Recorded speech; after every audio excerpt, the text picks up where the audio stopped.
Thank you for joining us. Welcome to the third part of our webinar series about VAT in the digital age. Last time, the second part, we discussed e-invoicing, and today we are, of course, discussing a platform economy. If you have any questions during the webinar, please, you can put up your hand, or you can put your question in the chat and we'll answer it at the end of the webinar. Well, I'll give Paul and Bas the word so we can start. Thank you. Thank you, Lonneke, and welcome everybody. Lonneke will be keeping track of all the questions that you have in the chat box, and we will have some time during and after the call where we can answer all your questions, hopefully. Please feel free to do so, and we will also, of course, share the recording and the handout afterwards. So welcome to the third part of this session about VAT in the digital age. We have already discussed some introductory about a global overview of what the VAT in the digital age proposals include. We went into more detail on the invoicing and digital reporting requirements last time. And this time it's probably the toughest subject actually of the whole proposal, which is the proposal on the platform economy. And why do we say that? If you look at all the comments so far, and if you look at also the European Commission itself, they really like the idea of the platforms and the platforms being a taxable person for VAT purposes. But it's actually one of the biggest impacts on the theoretical setup of the VAT rules, I think, and we can discuss that later. And it's way more important than some of you may think. It has a big impact on the VAT rules. So let us just kick off, and we will just go and walk you through everything that we are experience ourselves. This is an overview of what we are doing and what we will be doing. This time it is about the platform economy. Next time we will talk more about the single VAT registration and, of course, the next steps and the solutions. VAT is an old tax, but it's not that old. But what we wanted to share with you is just, I mean, last time we showed you an invoice of 1936, so that was pretty old.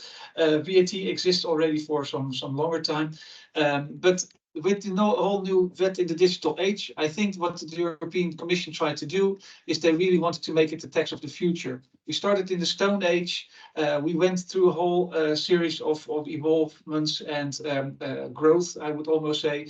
And what VAT has always tried to do is try to keep up with all the technological and the economical developments, which is quite tough based on the rules from 1973.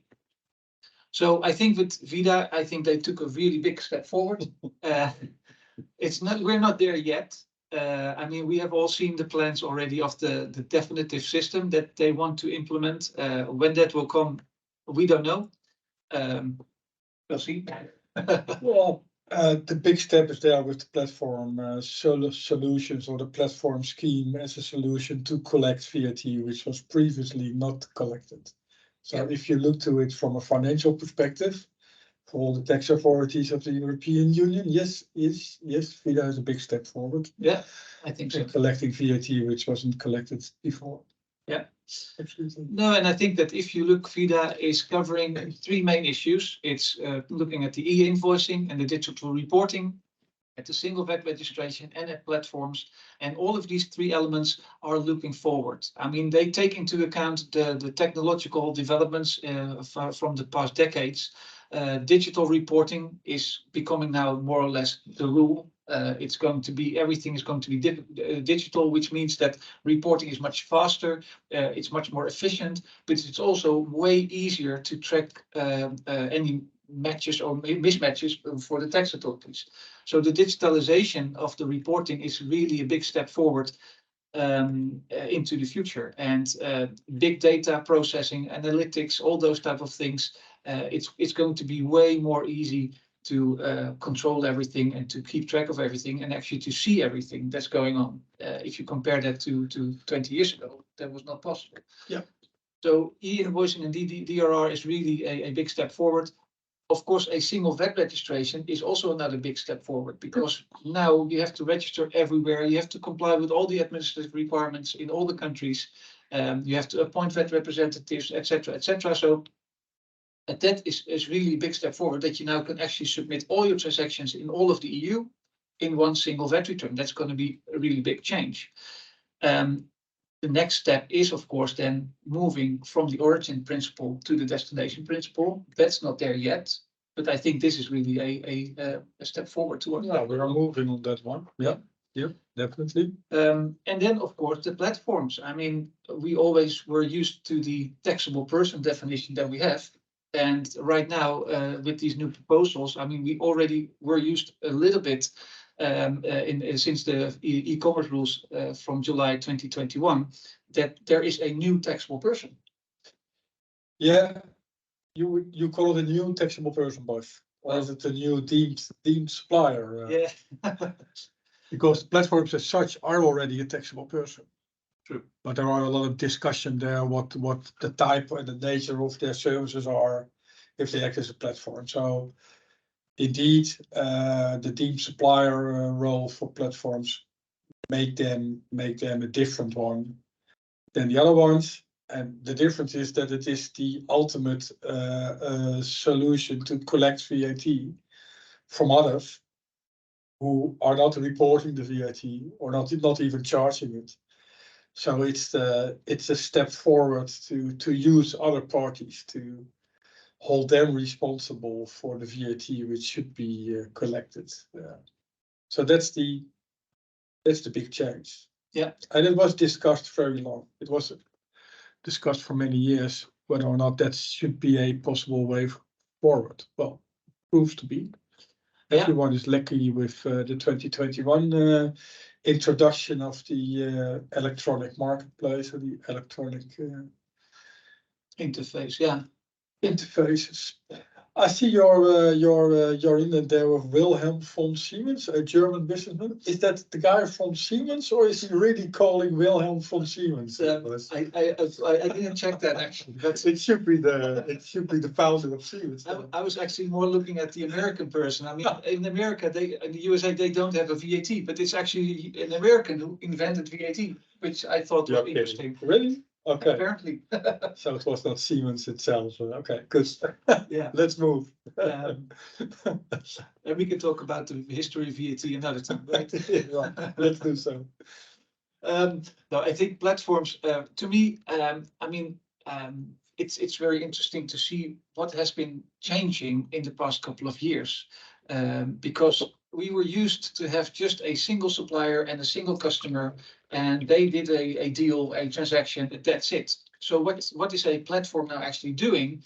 Well, I made here a funny picture with a calendar, which I didn't even know what the translation was in English, to be honest. But that's what a platform does. It more or less collects different suppliers, different customers, and it's more or less distributing everything between everybody. And you have so many different types of platforms, which is really amazing. I mean, YouTube is a platform, but Wikipedia is also a platform. And you have, of course, the payment platform. You have, and of course the e-commerce platforms, the marketplaces, the Amazons, the eBays, and those type of things. And the Airbnbs, Booking.coms, and those type of platforms as well. So you have. If you look at the economy nowadays, and at the way people are doing business, but also the way people are communicating, platforms are there. You cannot get rid of them anymore. And that's interesting. Sitting on the couch and just have a look, and you're there. But the platforms which are interesting and relevant for the VAT scheme in Europe are the platforms that are more or less involved in transactions. Yeah. taxable supplies of goods or services. Exactly. So a platform nowadays is an online matchmaker. I mean, yes, you have also platforms like Facebook or something like that, where you just communicate with each other, which is more a community platform. That's something else. Swiping from left to right, then. Yeah, that's another platform again. No, but what we are looking at, indeed, from a VAT point of view, is where do you have actually a transaction? Where is something, a service or a good being transferred, or a supply is being made. So, for example, if you need a ride, you can just use the Uber app and say, oh, maybe there's somebody here available that wants to give me a ride. Or if you are looking to find a nice place to stay, if you go to Barcelona or somewhere else, you just look at Airbnb and somebody has maybe their home or an attic or something that they want to give to you and rent them out to you. And that is really different from many years ago, when you just would have to book a hotel room or where you just have to call a taxi cab from a taxi company. Yeah, maybe the scope of the availability and the choices you can make between different propositions, like, well, where do you want to stay this evening, in what kind of apartment or house or hotel? That's totally different from before. And the Uber is more or less I think a community of taxi drivers that is approachable by using the app. Yeah, but even you can use it. I mean, if you have a nice car and you want to just make some money. I don't want to have all kind of strange peoples in my car. No, definitely not. No. No, but anyway, that's the thing. I mean, if you would do it, then you would be actually providing a passenger transport service, wouldn't you? Yeah. Would you charge VAT then? Well, I have to. So probably I will, because I have a model and a compass which urges me to do so, but a lot of others don't. Yeah, and I think that's the problem that the European Commission also noted, because if you now use an Uber taxi or if you go to an Airbnb, you often don't pay VAT. No, so there's a pool which is called a platform, but it's a pool of providers of services that are running those services, which have all the characteristics of an economic activity for which one becomes a taxable person. They should join the VAT system, but they don't. And as long as it is little or small or not that size that it brings in the distortion and competition, it's fine. But that moment is past, and now the European Commission says we need to do something on that. Yeah, and that's the real reason for the new rules, because 70% of the accommodation and passenger transport suppliers, they're not registered for VAT. They're not doing anything. 70%. That's a lot. That's the study. Okay, so that's a lot. Yeah. Wow. And the Uber and the Airbnb as an organization as such didn't feel the need or didn't want it to change their business model or do something about it. I think that everybody has seen the discussions about whether or not Uber or Airbnb, but mainly Uber, whether it's actually employing taxi drivers, for example. So I think the focus has been more on that side of the taxation also, but on the business. The delivery discussion. Exactly. Yeah. Are these people employees or not? Are they independent or not? And but what we see, of course, in our practice as well is that. We have a lot of companies that are using Uber taxi drivers and they want to claim back the VAT, but there's no VAT, or it's not possible to claim the VAT because so we do come across it in the VAT world indeed. But so far, the Ubers and the other big platforms that are doing similar type of things in the world are not doing anything with VAT, or not at least towards the users of the actual services that are being provided. No, I think they defended their own position by stating that they're just acting as an intermediary party, and so they are not the provider of the service itself. Yeah. So more or less, there was need for another approach than just ask Uber and Airbnb very friendly to comply with the VAT system in a much broader scope than they thought they were. Yeah, exactly. Placed for. Yeah. I like that car. What's the car? Is that already on the market? Can I buy it on the platform or not? No, it's not. It's a self-driving car. Okay, it's fine. But it's a prototype. Okay, good. I like to stay there where that apartment is. Yeah. It can as well. Okay, let's move on. So what will happen?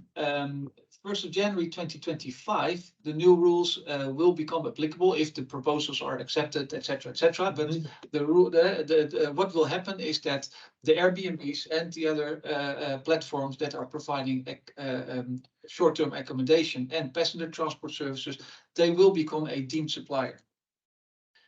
We already know that indeed, if you look at the e-commerce rules that were implemented on the 1st of July 2021, there was also this deemed supplier implemented.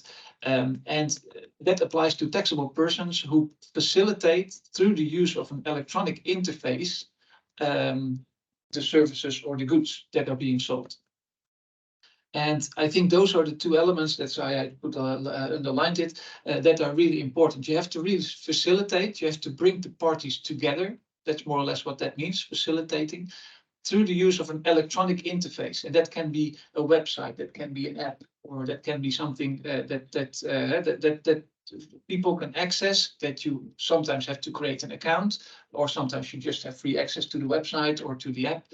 But those are the two elements that you have to do, and then you can be regarded a platform. And then the next step is, are you then also immediately a deemed supplier? For a specific type of transaction or services. Exactly. And around that facilitating, what is facilitating? Well, that's scripted in the implementation regulation already, so there is some guidance in the legislation itself to see.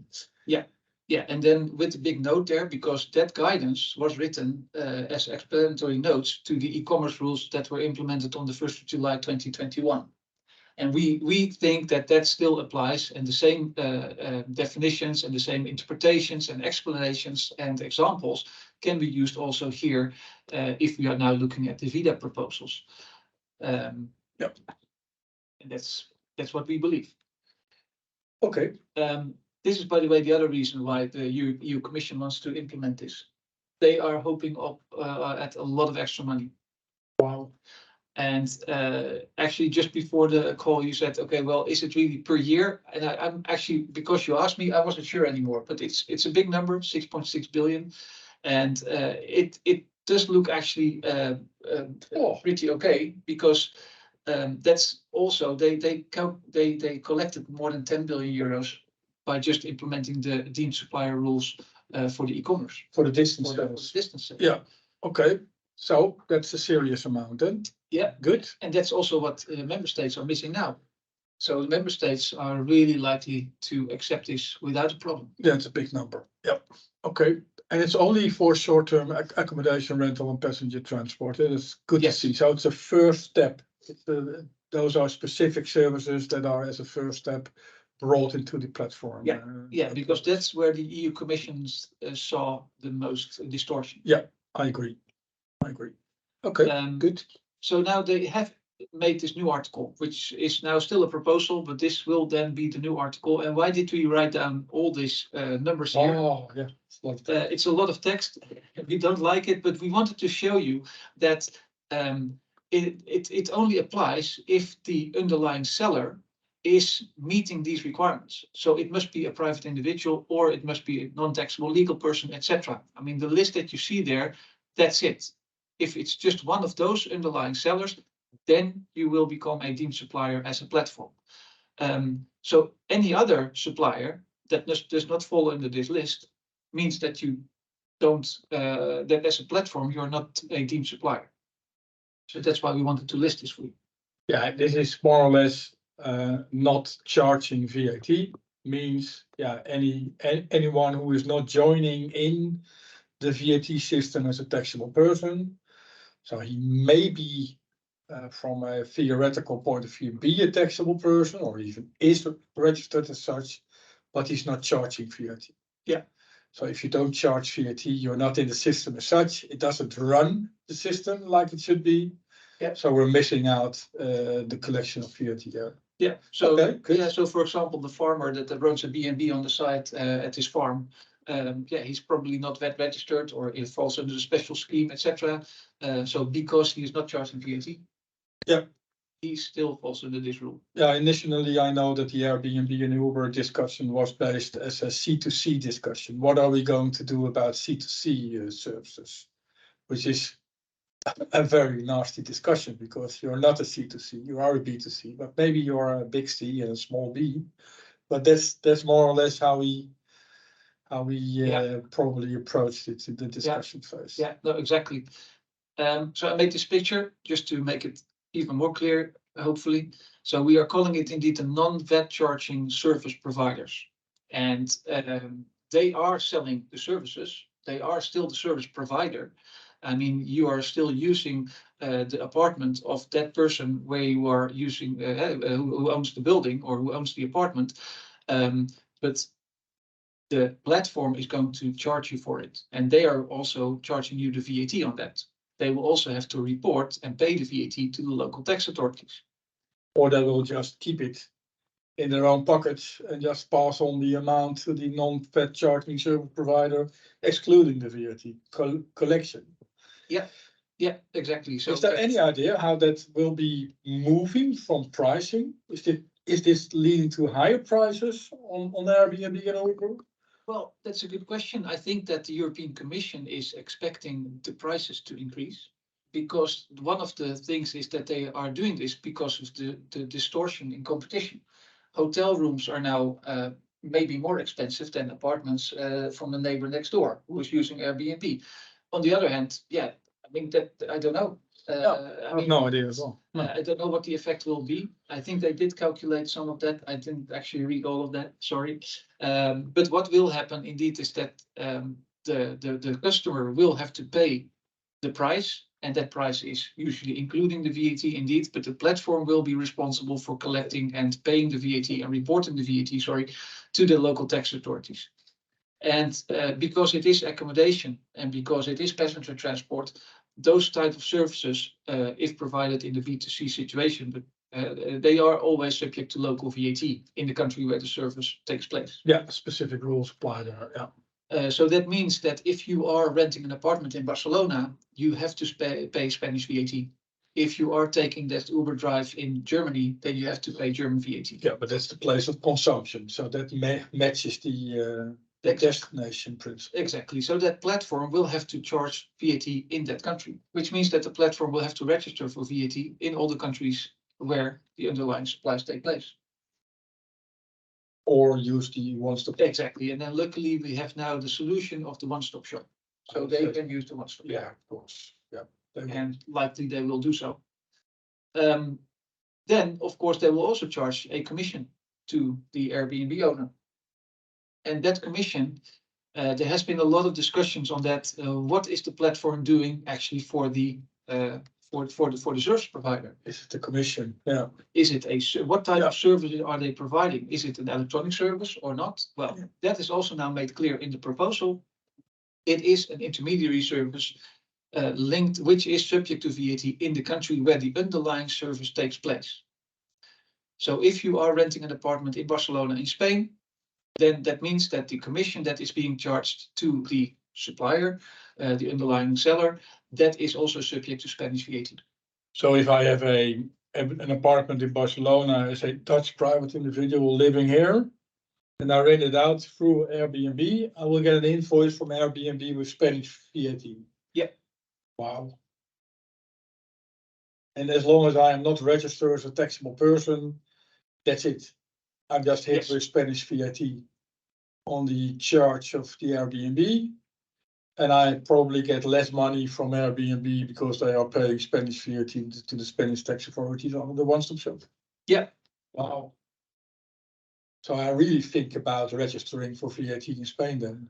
Yeah, or increasing the prices of your rent. Yeah, but then probably I will come into the market situation where my apartment in Barcelona seems to be that's and that's of course always possible because we are now talking about non-VAT charging service providers, but it is always possible for them to choose to register for VAT if they have taxable activities, if they want to become a VAT taxable person and charge VAT and report VAT and etc. That's possible for them. So technically, this is a step forward forcing the market into two directions. The direction of platforms taking position into the VAT system as such and perform their role there as a collector of VAT on these types of services, probably leading to higher prices, and the distortion in the market will be less. And the other way is that non-VAT charging service providers probably get more pressure on their decision to become registered or not for VAT. Yeah. Okay, good. Yeah. Funny. That's funny. That's a smart step forward. Yeah.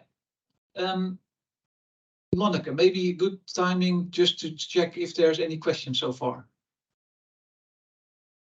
Well, at the moment, I don't see any hands and no questions in the chat, but maybe there's somebody who has a question at the moment. Anybody? See, Everyone there's a is lot of happy. you. So good for you to join us. Thank you so much. Okay. No questions at the moment. Let's move. Yeah, we'll Yeah. continue. Thank you. All right. I think you mentioned indeed already C2C transactions, and and we think that indeed we are calling it C2C transactions, where the first C is not really always a C, but we treat it as C. And why do we do that? Because the platform must check who the supplier is. They have to keep records. They have to make sure that they also check if the supplier is a taxable person or not. Because if it is a taxable person, they are not a deemed supplier. So they really have to check it. And yeah, if it's really a C, then they are a deemed supplier. So we call it C2C. I think that's wise. Yeah, to make the difference. Exactly. And of course, the second C, so the C2C, the next C, it does not necessarily always have to be a C either. No, it can also be a B. Can a C2B as well, yeah. Exactly, because if a company employee uses a hotel or uses a taxi or whatever, normally they reclaim it in their expense report. And if it's really a business expense, you can still treat it as a business expense and claim back the VAT. But for that, you would need to have a VAT invoice. So if you are a B as a customer, so to say, you can always ask the platform to issue a real VAT invoice. And then they need to do it then. They are forced to raise an invoice then. Yeah. Meeting all the invoice requirements. Yeah. Okay. I think it's wise to deem these type of transactions indeed as C2C or C2B transactions, because the persons that are regarded to be the first C are explicitly excluded from the right of deduction of input VAT. Yeah. So they are outside the VAT scheme as such. Yeah. They are not really a taxable person. At least not for this. No, definitely. No. Okay. Good. But yeah, as I mentioned, if you are a platform, you will need to keep track of all the transactions that are being dealt with via your electronic interface. So you have to keep records of your customers, of your suppliers, of the transactions that are taking place. It means that you need to do some checks also on whether or not your supplier is VAT registered. And that is actually specifically mentioned in the implementation, in the implementing regulation, that you should ask your the underlying supplier, so to say, or the seller, if they have a VAT number. And if they don't have a VAT number, then you can automatically assume that it's a non-business. Or at least for the non-VAT charging. Yeah. All right. So that is actually specifically mentioned as well. And that is something that we have, of course, seen before as well, already with the quick fixes, with all the other things. The VAT number is really an important item. Yeah, requirement even though. Yeah. Exactly. Yeah. So in this case, not just for sales, but also for purchases, if you call it purchase. Yeah. And then not only VAT rules are applicable, but you also have the rules so-called DAX 7, which are actually for income tax purposes.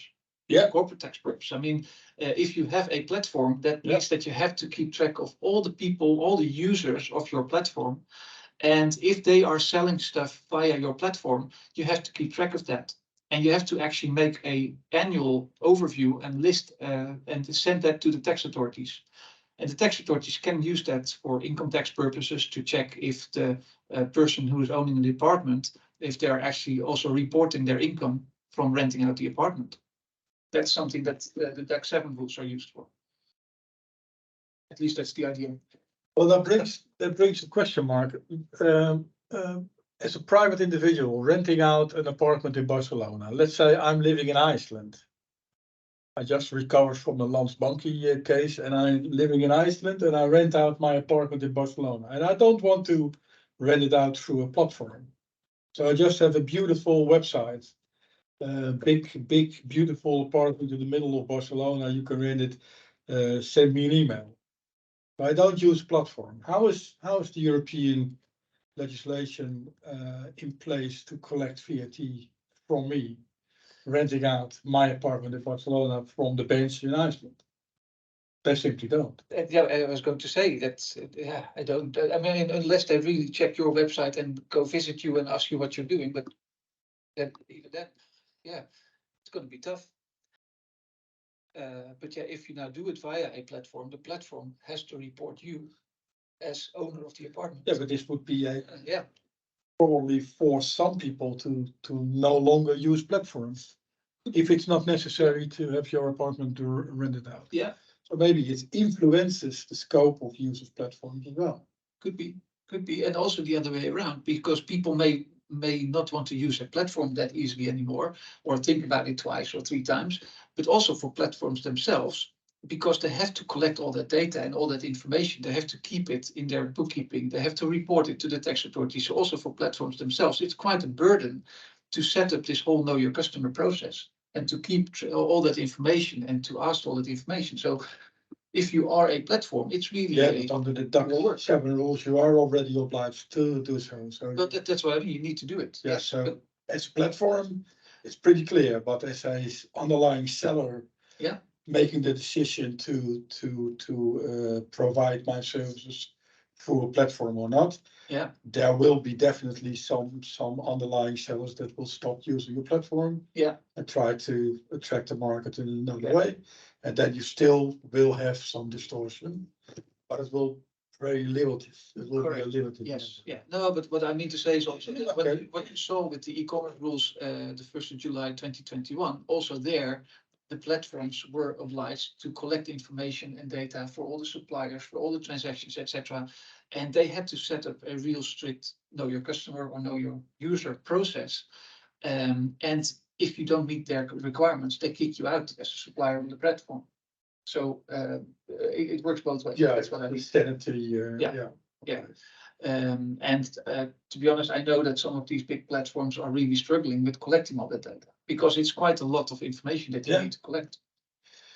Like the banks, the Dutch banks. Yeah, that's another thing, and we don't include that actually in the presentation here, but that's something that is also coming, which is of course the payment directive, where banks also now are going to collect data that will be relevant to VAT. It's a big brother watching you. Yeah.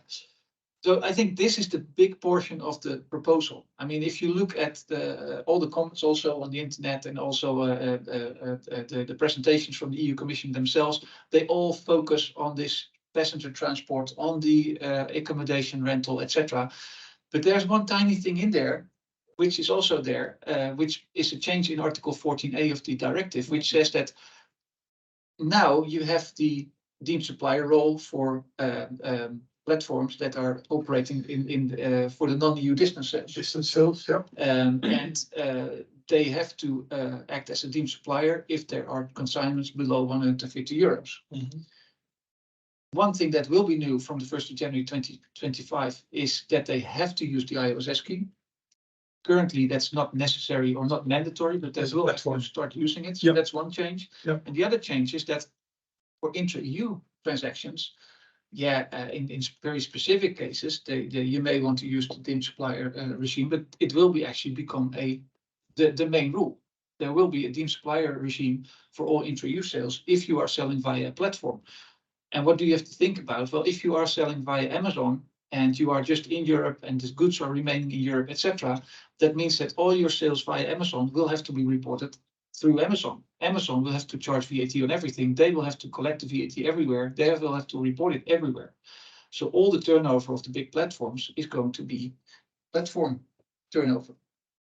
that's going to be interesting and challenging.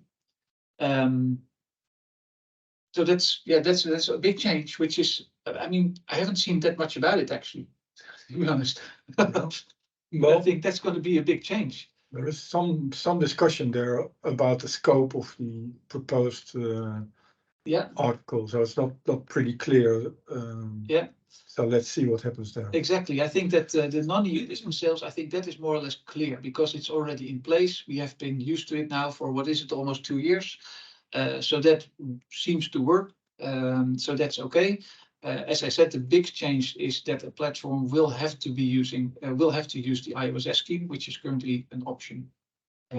Most of them are using I think they are, yes. Yeah. I would be surprised if they don't. Exactly. But then the big change is that indeed there will be a deemed supply for all suppliers of goods for EU and non-EU suppliers to both B2B and B2C receptions. So most platforms and marketplaces will become liable for VAT on all the revenue realized through their websites.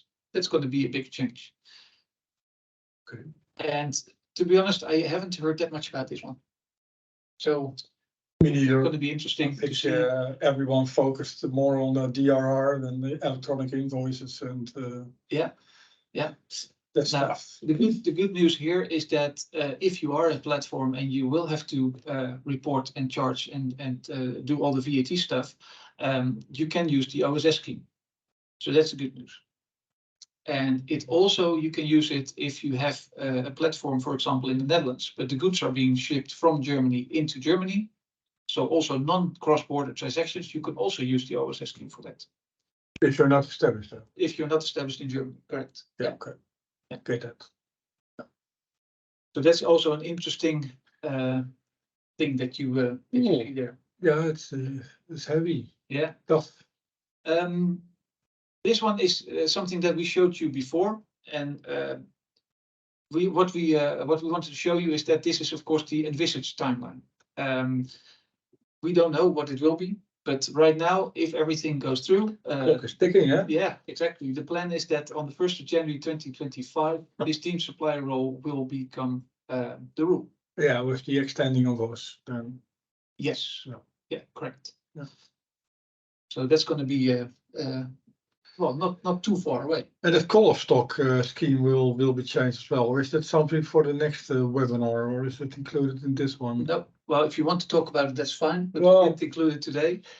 It is surprisingly that they extend the one-stop shop system to call of stocks arrangement. So we do have a call of stock arrangement in place, which is now scripted in the VAT directive itself as a quick fix as of 2020. And if you move your own goods to another member state, envisage a sales transaction to a specific customer, then you can apply this call of stock scheme well, easy report and a simple report the supply itself, not the transfer of our goods. You do need to do the record keeping that needs to be in place, and that will be exchanged to a new rule where you simply apply the one-stop shop scheme because it's local transaction in the member states where you do the sale. So you don't have the hassle of cross-border movements and those kind of things.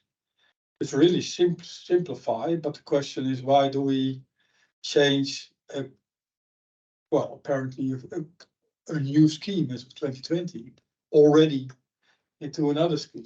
So what's the need for call of stocks there to already put them and include them in the one-stop shop? That's a discussion and a question mark. Yeah. Which is raised before the consultation paper. Yeah. So let's see. And I think that one of the arguments could be that in 2020 they implemented the call of stock simplification as a quick fix. Yeah. And they say it's a quick fix, and now we have the final fix. Yeah, but what's the need? Yeah. Or is the current call of stock regime not that's practical as it? I don't know. I've seen it work in practice, but I've also not seen it work in practice. Okay. And especially at the beginning, which is of course normal. People have to get used to it, and what are the specific conditions? Is it mandatory or not, etc. So especially the first couple of months, there were quite some discussions going on. I think right now, most companies that are using the rules are used to it. So now it works. So I agree that why change winning team, but yeah. Okay, and that the reverse charge remark, that's for the Dutch people, it's common business because we already have an extended reverse charge mechanism in place in the Netherlands, where all local supplies made by non-resident businesses, non-established businesses, are falling under the reverse charge, and that will be a European one. So the flexibility, the current Article 194, will be a mandatory one. Yeah, and also there we have some discussions going on between the member states and within the member states that, how do we implement that? Because right now it actually says that a company or businesses can use the reverse charge scheme, and by leaving it up to the businesses as a sort of a voluntary thing, that's a bit tricky. So member states are now saying, well, either it has to be a must. We have to do it, or we cannot leave it up to the businesses, so to say. No, and I understand that some reactions to the consultation paper were explaining that by implementing this reverse charge scheme mandatory, it would lead to another effect, which brings in distortion and non-compliance and even fraud. So amongst vet specialists, there is some discussion and a different approach on what these rules should bring in to the effectiveness of the vet system as such. Exactly. And I think that brings us also to the next steps, because what has been happening so far, of course, the proposals have been presented December 2022. So everybody has been able now to give their feedback. The deadline to give your feedback was the 4th of April 2023, last week. So the deadline is now closed. It's no longer possible to provide feedback, which is not really true, because what we have heard is that if you still have some really urgent comments or really some specific things, you can still send an email to Patrice PA of the European Commission. But formally, the deadline was last week, so all the feedback has now been sent in. The EU Commission is now going to look at all that feedback. Meanwhile, of course, they have also talked to all the member states. The member states have also provided feedback and their comments, etc., which they have not done via, of course, the website of the EU Commission. But they've had several meetings. They've discussed it within the VET expert group, etc. So there's a lot going on about this. Yeah. And the next step will probably be that the EU Commission will come up with the conclusion and say, well, this is the final proposal, and we are now going to push it through the Parliament and the Council, etc. Yeah. And what we have understood so far is that about 80% of the proposals have already been agreed with the member states. Informally. Informally, yes. And that also includes the part on the platforms. When we spoke with the European Commission last year, before the plans were actually published, they already mentioned that before. They said, well, the proposals have been written and prepared in such a way that this is the best that is politically possible at this moment. So they already prepared all the member states for this on time. So they wanted it to go smoothly through all the parliaments, etc. And that is what they have been doing. And now it seems that indeed 80% will go through it. So that's pretty good. Of course, the question will be, how long will it take? I don't know. Nobody knows. Yeah, it's a tight schedule, if you ask me. But yeah. All right. So what can we conclude from this webinar? The same as all the others. I think that the goals of the European Commission are that they want to reduce fraud. That is the main purpose of the proposals. And simplify the system. And they want to simplify the system. And in a way, the platform deemed supplier scheme is simplifying it, at least for the tax authorities and at least for the Commission. Because instead of hundreds of different sellers and hundreds of different apartments owners or taxi drivers, they just have one platform they go to. And that's what I liked very much about the platform for the e-commerce. And so they really love the platform idea. So I think that's what we will see more in the future. They will expand it more and more. And eventually you may not even have to deal with VAT anymore, but everything will be done by one or two In big, the internet. yeah, one or two big, Don't big worry. platforms. Don't worry, the internet will take care of your VAT provision. Good. Yeah, and So we need to exchange ourselves. yeah, exactly. And the member states, they love it because it's for them a lot of money that they will get, Yeah. which sure. they currently not getting. So, Yeah, it's easy. It's not a brain yeah. breaker. Yeah. But it does mean that if you do have a platform or if you do have business via a platform, that you have to make sure that you understand what will be happening.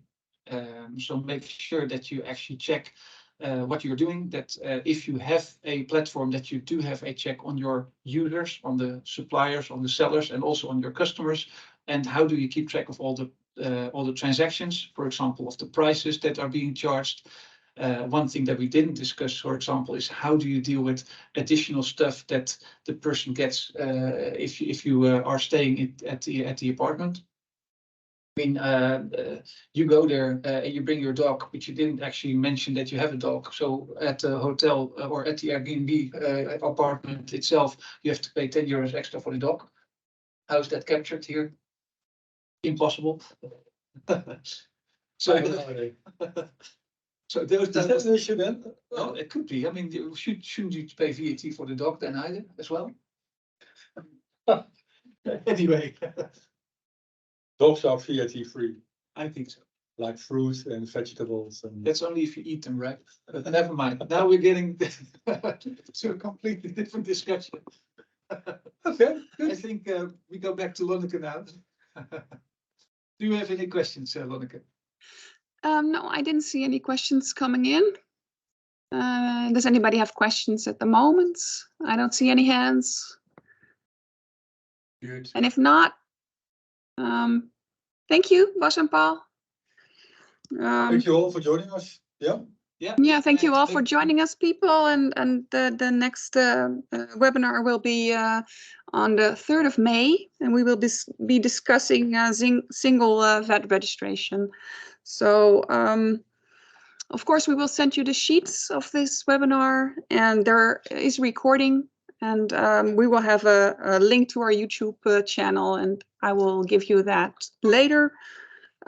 If you have any questions, maybe afterwards, you can also email us. Well, thank you for joining us, and see you next time, I hope. Bye bye all. Have a nice Bye. day. Thank you all very much.